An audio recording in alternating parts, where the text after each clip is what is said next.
သူကတော့အရန်ဆင်းရဲလုံးလို့ဂုဏ်ကြီးအချုပ်ဝေးရတဲ့ကလေးမလေးဘဝကနေကမ္ဘာအချမ်းသာဆုံးဘီလီယံနာတစ်မကြီးဖြစ်သွားခဲ့ပါတယ်။သူရဲ့ဘဝဟာဆင်းရဲရုံနဲ့မဟုတ်ပဲအသက်9နှစ်လေးနဲ့ဆွေမျိုးတွေရဲ့မတရားစော်ကားတာကိုခံခဲ့ရတယ်။ဆယ်ကျော်သက်အရွယ်လောက်ရောက်တော့ကိုဝင်ဆောင်ခဲ့ရပြီးကလေးဟာလည်းကန်ဆိုးကျင်တော့မွေးပြီးပြီးချင်းတည်ဆုံးသွားခဲ့ပါတယ်။ဒါပေမဲ့သူကအခုလိုဆင်းရဲနှုံချလုံးတဲ့ဘဝနှိပ်စက်လုံးတဲ့ကံကြမ္မာဆိုးတွေနဲ့အတူအင်အားပြင်းထန်လုံးတဲ့လောကရန်ရဲ့ထိုးနှက်ချက်တွေကိုကြမ်းကြမ်းခံရင်ဆိုင်ရင်းနဲ့ဘဝကိုအရှုံးမပေးပဲတိုက်ပွဲဝင်ခဲ့ပါတယ်။အခုဒီဗီဒီယိုမှာတော့မီဒီယာကွင်းလုံးအောင်မြင်ကြော်ကြားနေတဲ့ပထမဆုံးဘီလီယံနာဖြစ်လာတဲ့လူမဲမျိုးသမီးအကြောင်းကိုအားလုံးကိုတင်ဆက်ပေးပါမယ်။ကိုရဲ့ဘဝကလည်းအခုချိန်မှာရုန်းကန်နေရပြီးတော့လမ်းပြောင်းနေတယ်။ဘာလို့အစမပြေဖြစ်ပြီးတော့ကန်ဆိုးမမောင်ကြနေတယ်လို့ခံစားနေရရင်အခုဗီဒီယိုကိုအဆုံးထိကြည့်ကြဖို့တိုက်တွန်းလိုက်ပါတယ်။ Oprah Winfrey ကို1954ခုနှစ်မှာ Mississippi မြို့ပြင်ဘက်အစင်းရသားရပ်ကွက်မှာမွေးဖွားခဲ့ပါတယ်။ပညာမတတ်တဲ့သူ့အမေဟာအသက်18နှစ်မှာ Oprah ကိုဝင်ဆောင်ခဲ့ရတာပါ။ဒါအပြင်စင်ကယ်မောဖြစ်တာကြောင့်ဆင်းရဲမွဲတေလုံးတဲ့ဘဝအတွက်စောင့်ဝင်နေရေးချောင်းလွယ်ဖို့မနှဲရုန်းကန်နေရပါတယ်။ဒါကြောင့် Oprah ကိုသူ့အဖွားနဲ့ထားခဲ့ရပြီးတခြားမျိုးတစ်မျိုးမှာအလုပ်သွားလုပ်ခဲ့ရပါတယ်။ပြောရရင်ငငယ်တည်းကမိဘရဲ့ကျင်နာမှုနှွေးထွေးမှုတွေအပြည့်အဝမခံစားခဲ့ရပေမဲ့သူ့အဖွားကတော့အချစ်ချမ်းသလိုဇယိုက်လည်းခက်ချမ်းချမ်းနဲ့ဆုံးမပေးရှာပါတယ်။သူတို့မြေးဖွားတွေဟာတစ်သားအိမ်လေးထဲမှာနေရင်လျှက်စစ်မီးမရှိရေမရှိတဲ့ပြင်ထမင်းနှမမှန်တဲ့ရက်တွေလည်းမနှဲမနှောဖြတ်တန်းခဲ့ရပါတယ်။ဒါအပြင်အဝတ်အစားမရှိလို့အားလုံးထည့်ထားတဲ့ဂုံဒီအိတ်တွေ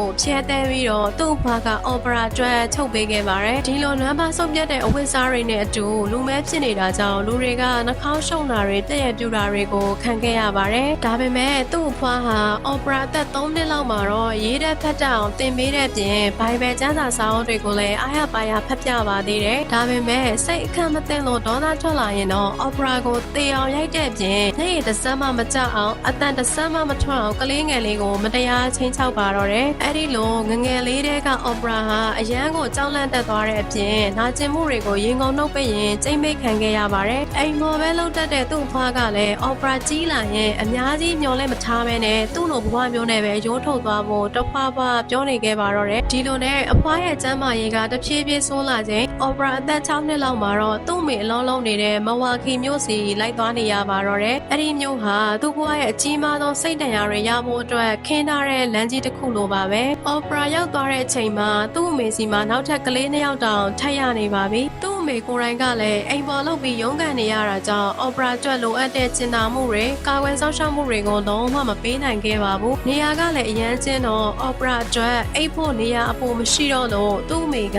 ဆွေမျိုးတွေအိမ်ကိုထုတ်ဆွဲပြီးတိမ်စင်းတိမ်ထန်နေဖို့အတင်းခါရပြောခဲ့ရပါတယ်။အရန်ကိုရင်နာဖို့ကောင်းတာကအဲ့ဒီလိုချိန်မှာ Oprah ကိုယ်တိုင်ဆွေမျိုးရင်းစာကြီးတွေလိုယုံကြည်ခဲ့တဲ့သူတွေရဲ့မတရားစော်ကားတာတွေကိုနေနေညညနှိမ်ခံခဲ့ရပါတယ်။သူဟာဒီလိုမျိုးလိမ်ပိုင်းဆိုင်ရာစော်ကားခံခဲ့ရတာတွေကိုကြောက်လုံးလုံးဝမပြောရဲတာကြောင့်အချိန်တော်တော်ကြာနှုတ်ဆက်နေခဲ့ရပါတယ်။ဒါပေမဲ့လုံးဝမခံနိုင်တော့တဲ့အဆုံးမှာအတိတ်တယောက်ကိုပြောပြပေးမယ်လေသူ့ကိုလိမ်နေတယ်ဆိုပြီးလက်ညှိုးထိုးတာအပြစ်တင်သွားပါသေးတယ်။အဲ့ဒီအချိန်ကလူမဲခွဲခြားရေးဝါဒကြီးစိုးနေတဲ့အချိန်ဖြစ်တာကြောင့်လူမဲတွေပါဇက်ကထပ်သမျှဘာပြောလိမ့်နေတယ်လို့သတ်မှတ်ထားတဲ့ပြင်ရဲတွေတရားရုံးတွေကလည်းအဖက်လို့စစ်ဆေးတာတွေမရှိကြပါဘူး။ကိုယ်တိုင်ကလည်း Oprah ကိုအပြည့်အဝမကာကွယ်ပေးနိုင်ခဲ့ပဲဆိုးရွားလုံးတဲ့ကံကိုပဲအပြစ်ပုံချနေပါတော့တယ်။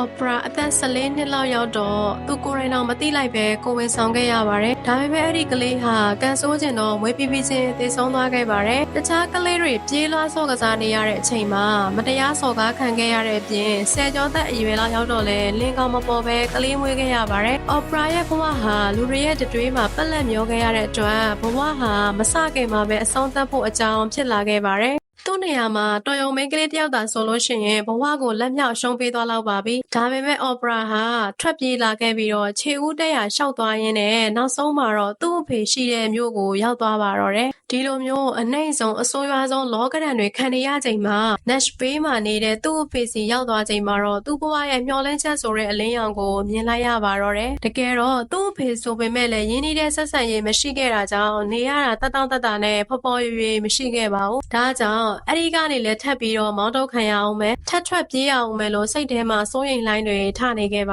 တယ်ဒါပေမဲ့သူ့အဖေကတော့အခုလိုဖြစ်ပျက်သွားတာတွေကအတိတ်မှာဖြစ်ခဲ့ပြီးပြီဆိုတော့အခုအချိန်ဟာအော်ပရာအတွက်ဖျားကပေးတဲ့ဒုတိယခွင့်ရေးဆိုပြီးတော့အားပေးရှာပါတယ်ဒါကြောင့်အော်ပရာကိုစီကန်းရှိအောင်ကြကြမမတ်တင်ပေးတယ်တပတ်ကိုစာအုပ်တောက်ပြီးတအုပ်ဖတ်ခိုင်းပြီးတော့လေ့လာထားတာတွေကို report တွေပြန်ရေးခိုင်းတယ်ကျောင်းကအင်စာတွေကိုလည်းအပြီးလုပ်ခိုင်းပါသေးတယ်ဒါတွေမကသေးပဲလူတွေနဲ့ဆက်ဆံရမှာ communication စွမ်းရည်တိုးတက်လာအောင်ယုံကြည်မှုရှိလာအောင်ပြောထောင်ပေးပါသေးတယ်ဒါဟာ opera ရဲ့ဘဝမှာမွေးကလေးကပထမဆုံးအချိန်မျောလင်းချက်ဆိုတဲ့နေအောင်ကြီးလေးတန်းလာခဲ့တဲ့အပြင်သူ့ရဲ့အသက်မဲ့နေတဲ့ဘဝကိုထပ်ပြီးရှင်သန်အောင်လို့သူ့အဖေကအသက်ဆက်ပေးခဲ့တာပါသူ့အဖေဟာသူ့ရဲ့လုံနိုင်စွမ်းနဲ့အစွမ်းစားတွေကိုယုံကြည်ပေးတဲ့ပထမဆုံးလူလည်းဖြစ်ပါသေးတယ်ဒါကြောင့်လဲသူဟာဒီအခွင့်အရေးကိုကြစ်ကြစ်ပအောင်စုပ်ကင်ပြီးတော့သူ့ရဲ့ရင်ထဲနှလုံးသားထဲကနေအပြည့်အဝယုံကြည်မှုနဲ့သူ့ရဲ့အနာဂတ်အတွက်အစွမ်းကုန်စူးစမ်းပါတော့တယ်ကျမတို့တွေလည်းတခါတလေလမ်းပြောင်းနေတဲ့ဘဝကိုရှုံးပေးခြင်းနေတဲ့အချိန်မှာအခုလိုကယ်တင်ရှင်တရားရောက်လာမှာကိုမျှော်နေတတ်ကြပါတယ်တကယ်တော့အဲ့ဒီကယ်တင်ရှင်ကကိုယ့်ရဲ့ရင်ထဲမှာရှိနေပြီးသားဆိုရင်ရေ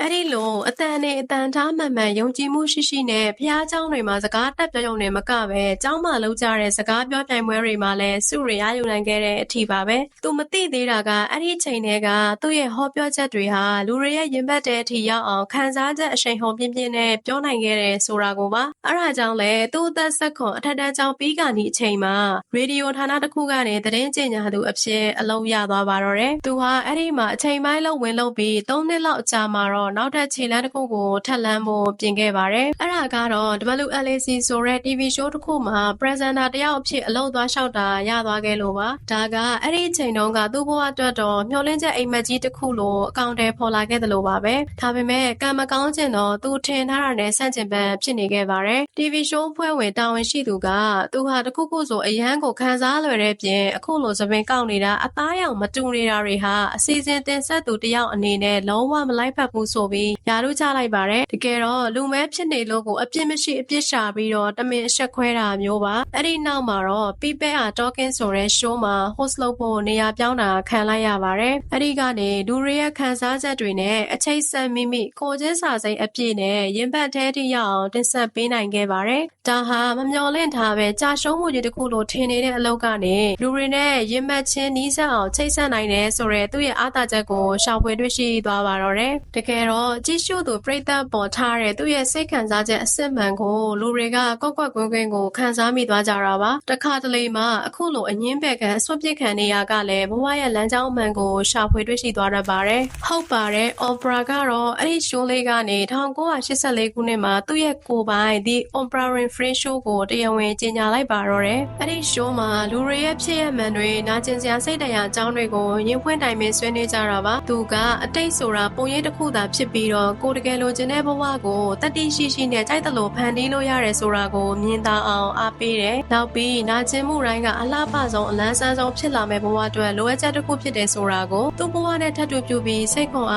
းပေးပါသေးတယ်အဲ့ဒီ show ကလည်းတခက်တခါ hit ဖြစ်သွားရုံနဲ့မကပဲအနုပညာလက်ရာမြောက်သလိုခန္ဓာဝင်တွင်ကဘာကျော်တဲ့အထိလွှမ်းမိုးနိုင်သွားခဲ့ပါတယ်အဲ့ဒီမှာ host လုပ်ပေးနေတဲ့ Opera ကိုရိုင်းကလည်းမီဒီယာကွင်းအနေနဲ့အောင်မြင်မှုတွေကြီးကျယ်ရသွားပါတော့တယ်တကယ်တော့ဒါဟာ show တစ်ခုဆိုတာထက်စိတ်တန်ရာခံစားနေရတဲ့လူတွေရဲ့ရင်ထဲကတန်ရာကိုဖူစားနေတဲ့နေရာမျိုးပါ။ Opera ကိုရိုင်းကလည်းသူ့ရဲ့နာကျင်မှုတွေကိုခွန်အားတွေဖြစ်ပြောင်းလဲသုံးချပြီးတော့သူ့ဘဝကိုရုန်းကန်စူးစမ်းခဲ့ရတာကြောင့်အခုလိုအောင်မြင်ခဲ့တာပါ။ဒါ့အပြင်သူဟာသူ့ရဲ့ဆိုးရွားကြမ်းတမ်းလုံးတဲ့အတိတ်ကိုမျက်စိစုံမိတ်ပြီးခွင့်လွှတ်လိုက်တယ်။ခွင့်လွှတ်ခြင်းဆိုတာကိုပြန်ပေးတဲ့အကောင်းဆုံးလက်ဆောင်တစ်ခုဖြစ်တယ်။ဘာဖြစ်လို့လဲဆိုတော့ခွင့်လွှတ်ခြင်းဆိုတာစိတ်တရားကိုပျောက်စေတဲ့အကောင်းဆုံးစေတမျိုးဖြစ်တယ်လို့ကိုဘဝအနာဂတ်အတွက်လွတ်လပ်စွာအမြင့်ကြီးပြန်တမ်းဖို့အတွက်တိတ်ဆိုတဲ့ထောင်ထဲကအပီးတိုင်လွတ်မြောက်ခြင်းဖြစ်တယ်လို့လည်းသူကပြောပါတယ်။ဒါကြောင့်မို့လို့သူ့ပေါ်နှွေးထွေးကျင်နာမှုမရှိခဲ့တဲ့ကာကွယ်စောင့်ရှောက်မှုမပေးနိုင်ခဲ့တဲ့အေးဆက်ဆံခဲ့တဲ့သူ့ရဲ့အမေကိုခွင့်လွှတ်ဖို့ဆုံးဖြတ်ခဲ့ပါတယ်။တကယ်တော့သူ့အမေဟာဆင်းရဲကြက်တဲလုံးပဲလူတိုင်းကဖြတ်ချဖို့ပြောနေတဲ့ကလေးကိုရအောင်ဝှက်ထုတ်ပေးခဲ့တာပါ။ဒါကောအော်ပရာကအင်တာဗျူးတိုင်းမှာပြောပြရင်းနဲ့ရင်ထဲကအရန်ကျေးဇူးတင်နေကြောင်း ကြောင်းပြောပါတယ်။ဒါကြောင့်မို့ကိုဟာလည်းကိုတစ်သက်လုံးနောက်နှရစေမယ့်အလုပ်တွေကိုလုံးမိခဲ့ရင်အချိန်မီပြုပြင်ဖို့နဲ့အနာဂတ်မှာထပ်မမှာဖို့ Opera ရဲ့အဖြစ်ကနေသင်ခန်းစာယူဖို့အကောင်းဆုံးပါပဲ။ Opera ဟာစိတ်ခွန်အားအပြည့်နဲ့ဘဝကိုတိုက်ပွဲဝင်နိုင်ခဲ့တဲ့အပြင်စီးပွားရေးမှာလည်းအင်မတန်ထက်ထက်မြက်မြက်နဲ့အကွက်မြင်ပါသေးတယ်။ TV show အကြောင်းကိုပြန်ဆက်ရရင်ဒီနေရာမှာတချို့လူတွေကလာစာကိုပဲမကြပါတယ်။ဒါပေမဲ့ Opera ကတော့အဲ့ဒီ show ကိုသူ့ရဲ့ကိုယ်ပိုင် Harpo Production အနေနဲ့ထုတ်လုပ်ဖို့တေချာစူးစမ်းပြီးညှိလိုက်ပါတယ်။အဲ့ဒီလိုစမတ်ကြကြနဲ့အကွက်ရွှေ့သွားတာကအရာအလုံးကိုနေနဲ့ညလိုပြောင်းလဲသွားပေးခဲ့ပါတယ်။ပြောရရင်အဲ့ဒီလိုတတိတ်ကျဲ show ကနေကြော်ညာတွေ brand deals တွေလိုင်စင်ကတွေအများကြီးကသူ့အိတ်ထဲကိုတွင်တွင်စီးဆင်းလာခဲ့ပါတယ်။ The Oprah Winfrey Show ကို1986ကနေ2011အထိ25နှစ်လုံးမှာနိုင်ငံပေါင်း100ကျော်အထိတင်ဆက်ပေးနိုင်ခဲ့ပါတယ်။သူဟာအဲ့ဒီလို daytime talk show လေးကနေ2011မှာတော့ Oprah Winfrey Network နာမည်နဲ့ TV channel ကြီးအဖြစ်အဆင့်မြင့်တင်လိုက်ပါတော့တယ်။သူကဒီလောက်နဲ့တွေမကျေနပ်သေးပဲစီးပွားရေးတွေတစ်ခုပြီးတစ်ခုထပ်ချဲ့ပါသေးတယ်။အဲ့ဒီနောက်မှာ Oprah Book Club ကိုထောင်ပြီးတော့အလားအလာရှိတဲ့စာရေးဆရာတွေကိုမြေတောင်မြောက်ပေးတာပါ။အဲ့ဒါကြောင့်လဲ Oprah ဟာဝင်ငွေတွေအများကြီးရပြီးတော့ပထမဆုံးလူမဲအမျိုးသမီးဘီလီယံနာတယောက်ဖြစ်သွားပါတော့တယ်။နောက်ပြီးသူ့လိုမျိုးအကြမ်းဖက်ခံရတဲ့ဆင်းရဲနှုံချနှောတဲ့မိန်းကလေးတွေအတွက်အကြောင်းတွေစောက်ပေးတယ်။ဝဲရတဲ့အထီကိုနောက်ကနေအားတက်တရောပံ့ပိုးပေးခဲ့တာပါ။အဲ့ဒီမိန်းကလေးတွေကိုသူ့ဘဝနဲ့ရှင်ပြီးတော့ကိုချင်းစာပြီးလိုအပ်တာမှန်သမျှထောက်ပံ့ပေးတဲ့ပြင်စိတ်ခွန်အားလည်းပေးပါသေးတယ်။နောက်ပြီးတော့သင်ခုကြုံနေရတဲ့အခြေအနေတွေကသင်ရဲ့ကိုယ်ပိုင်ဘဝအစစ်မှန်မဟုတ်ဘဲနဲ့ကိုယ့်ရဲ့ကိုယ်ပိုင်ဘဝကိုကိုယ်ပိုင်ရွေးချယ်ပြီးတော့ဒီဇိုင်းမတ်စူးစမ်းရင်ဘာမဆိုဖြစ်နိုင်ပါတယ်ဆိုပြီးတော့ကဘာကြီးကိုခွန်အားပေးခဲ့ပါသေးတယ်။ Opera ရဲ့ငယ်ဘဝဟာရစရာမရှိအောင်စုပ်ပြတ်သက်နေရကအခုဆိုရင်သူ့ရဲ့အစွမ်းစားတွေကိုသုံးပြီးတော့ကဘာကြီးကိုပြောင်းလဲပေးနိုင်တဲ့အထိစွမ်းဆောင်ပေးနိုင်ခဲ့ပါတယ်။သူ့ကိုကယ်တင်ပေးခဲ့တဲ့သူ့အဖေအသိပညာတွေပေးခဲ့တဲ့စာအုပ်ကိုယုံကြည်မှုအပြည့်ရှိတဲ့စိတ်နဲ့နာကျင်မှုတွေကနေခွန်အားတွေအဖြစ်ပြောင်းလဲရတဲ့တတိကနေသူ့ရဲ့ဘဝဟာအပျော်ရွှင်ဆုံးအလန်းဆန်းဆုံးဖြစ်သွားခဲ့ပါပြီ။အခုဒီဗီဒီယိုကိုကြည့်နေတဲ့သူလည်းဘဝမှာတငယ်ချင်းတွေကရှောင်ဖယ်တာနောက်ကျောဓာတ်နဲ့ထိုးတာဆွေမျိုးတွေကပြစ်ပယ်တာဒစိမ့်တွေကကွက်ကြော်ရိုက်တာအလုံးမှာအဆင်မပြေတာဘာလို့အခက်အခဲဖြစ်နေတာတွေအားလုံးဟာအခုချိန်မှာတော့ဆင်းရဲဒုက္ခကြီးတစ်ခုလိုဖြစ်ကောင်းဖြစ်နေနိုင်ပါတယ်။ဒါပေမဲ့ Oprah Winfrey လိုဂုဏ်တွေအိတ်ခြုံခဲ့ရတဲ့ကလေးမလေးကတော့ဖြစ်မြောက်အောင်လုပ်နိုင်ခဲ့သေးရင်သင်ကိုယ်တိုင်လည်းသင်ရဲ့အနာဂတ်ကိုယုံကြည်မှုရှိရှိနဲ့နာကျင်မှုတွေကိုခံစားကြော်လွှားရင်အကောင်းဆုံးတည်ဆောက်နိုင်ပါလိမ့်မယ်။အခုချိန်ကစပြီးဒါဟာသင်ဘဝအတွက်ပထမဆုံးနဲ့အရေးကြီးဆုံးခိုက်တန့်ဖြစ်သွားပါပြီ။ Oprah Winfrey တော့အခွင့်အရေးသေးလေးကိုအရယူနိုင်ခဲ့ရင်အခုလိုအင်တာနက်ခေတ် AI ခေတ်ကြီးထဲမှာသင်ကိုယ်တိုင်ကရောဘာဖြစ်လို့မလုပ်နိုင်ရမှာလဲ။ကိုနှစ်ဖူးပေါ်လက်တင်ပြီးမေးကြည့်လိုက်ပါတော့အခုလိုအဆုံးထိကြည့်ပေးကြလို့အားလုံးကိုကျေးဇူးများကြီးတင်ပါတယ်။နောက်ထပ်ဗီဒီယိုတွေနဲ့အတူပြန်တွေ့ကြပါမယ်။ဒီဗီဒီယိုလေးကသင်အတွက်အကျိုးတစ်စုံတရာတစ်ခုခုရတယ်ဆိုရင် subscribe လုပ်ပါပေးလို့ရပါတယ်။ကျေးဇူးများကြီးတင်ပါတယ်။